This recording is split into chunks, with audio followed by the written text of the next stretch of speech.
mais escuto de amigo meu advogado é o seguinte, fala, cara, eu odeio trabalhar com direito. Eu acho um porra, eu odeio trabalhar com direito. Eu queria largar tudo e fazer uma coisa que eu amo. Queria muito entender como é que foi esse processo, Paulinho, porque o quanto eu escutei isso na minha faculdade, dos meus amigos que trabalham comigo no direito, não está escrito no livro. Então, quero muito saber como é que é esse processo para você. Conta um pouquinho para mim como é que foi esse processo de transição de quase 10 anos no direito, Paulinho. 7 anos, 7, 10 anos? Foram 12 anos 12 anos.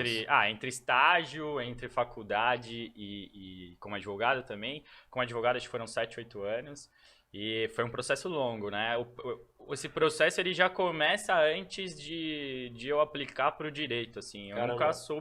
nunca soube responder por que que eu escolhi o direito. Isso é muito louco, né? Quando eu Nossa. chegava em entrevista, isso é bem engraçado. Eu chegava em entrevista, primeira pergunta, por que que você escolheu o direito? Cada entrevista eu inventava uma história.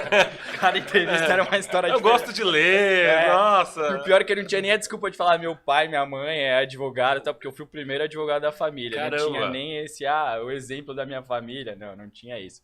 Mas começou desde esse momento, assim. Eu lembro que eu escolhi, a gente estudou também no mesmo colégio, Sim, né? sim. Além da mesma faculdade, além de Mesmo trabalhar colégio. no mesmo Verdade, escritório. verdade. Mas a gente acabou estudando no mesmo colégio, um pouco à frente de vocês. Você sabe que no nosso colégio tinha sempre uma mentalidade de só faculdade pública e só direito, engenharia, medicina. Então era isso que imputava na cabeça, era isso que existia. E eu lembro que quando eu fui escolher o direito, a primeira coisa que eu pensei, a primeira coisa que eu olhei ali foi o salário, né? Eu tava entre direito e arquitetura, quando eu olhei o salário eu falei, putz, não vou nem ferrando pra arquitetura, e é um assunto que eu amo hoje. Mas eu acho que qualquer coisa que eu escolhesse ia me levar pra esse caminho hoje, porque hoje é esse caminho que eu tô trilhando como terapeuta espiritual, trabalhando com espiritualidade e autoconhecimento, é o caminho que vibra, é o caminho que vibra minha alma, que vibra meu coração, que faz sentido pra mim. Mas voltando um pouco, quando eu comecei o direito, já no início, eu me questionava a forma como o mundo corporativo dentro do direito ele se portava, ele exigia, as crenças que ele colocava, as exigências.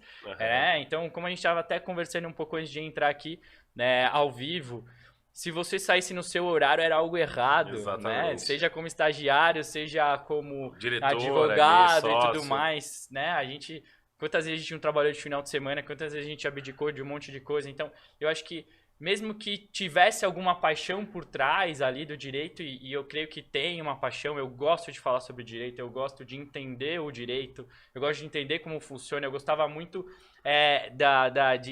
de formar a estratégia, mas aquela vivência, aquele dia a dia, aquela cobrança, tudo aquilo que compunha o mundo corporativo, aquilo foi acabando me esgotando ao longo do tempo. E teve um segundo ponto que foi o quanto eu mudei dentro de um escritório, o quanto eu mudei para me encaixar naquele mundo. Entendi. Quando eu comecei a me espiritualizar, que foi em 2016, que eu fiz esse mergulho na espiritualidade e no autoconhecimento, eu fui vendo o quanto eu havia deixado valores meus para trás. Olha. O quanto eu tinha desviado de um caminho que era importante para mim, o quanto eu replicava aquilo que quando eu estava no início do direito, eu criticava e eu já estava replicando, né?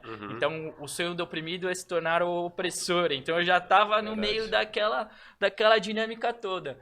Quando você se olha para dentro, olha para si e começa a mergulhar profundamente nas suas dores, mergulhar profundamente naquilo que não está fazendo sentido para você, não tem como você não olhar para aquilo que te dá alegria, que te dá prazer e não ir atrás disso.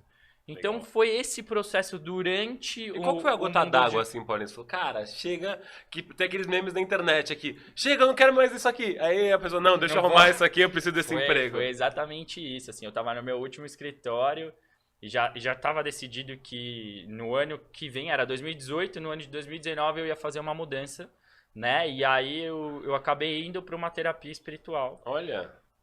Fui passar com uma menina e ela, a primeira coisa que ela falou, o que você tá fazendo da sua vida? Eu não falei nada, assim, ela começou, o que você tá fazendo da sua vida? Você tá num caminho, tipo, totalmente diferente, o que vibra dentro de você é espiritualidade, autoconhecimento, tudo, isso já tava em mim, né? E ela começou a ler minha aura, Caramba, e começou a falar isso e tal, e isso me deu um start, um choque, e eu tinha saído 8 horas da noite do escritório, porque minha consulta com ela era 8h30, 9 horas. Saí de lá, o que eu fui fazer? Voltar pro escritório trabalhar e sair 1 da manhã naquele dia. Então foi justamente isso. Eu joguei o papel Pra cima. e Você não voltei. catou você catou os livrinhos de volta. Cara, não, peraí que eu preciso... Eu preciso desse emprego. E aí fiquei mais uns meses e tal, e aí eu Caramba. acabei me desligando ali. Nossa, que e história fui embora. legal. Tô muito curioso pra saber mais e, porra, eu acho que todo mundo do direito se identifica um pouco com essa história aí. Em alguma etapa ali, Ah, Paulinho. quando eu saí, foi muito engraçado, porque quando eu saio e faço essa mudança, né, vem um monte de gente falar no escritório, meu, você é maluco, não sei o quê.